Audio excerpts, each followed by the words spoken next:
నా పాట 5000. మా మామగారి పాట 20,000.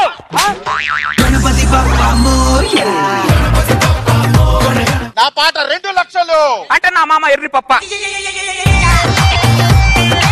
రే అల్లుడు వచ్చారా ఇక్కడ మామకి? నా మామ పాట. శ్రీముఖి గారి గురించి ఒక చక్కటి పాట పాడండి. గజ్జిల్లలాగా నువ్వు గంతేస్తే అది చూసి వాళ్ళు కాండ్రిస్తే దడ. నువ్వు చేసే యాంకరింగ్ లో ఫుల్ ఫ్రస్ట్రేషన్. ఇలాగ గాని నువ్వు చేస్తే నీ బతుకు బస్ స్టేషన్. మందు తాగేటప్పుడు శ్రీముఖి ఫోటో ఎందుకు? అది అందంగా కనిపించినప్పుడు నాకు ఫుల్ ఎక్కినట్టు. అరే ఎక్కడ ఎవ్వరు ఒక యావరేజ్ ఫిగర్ లేదురా. ఇక్కడ ఇంత కత్తి లాంటి ఫిగర్లు ఉంటే నీకు యావరేజ్ ఫిగర్లు అనిపిస్తున్నారా?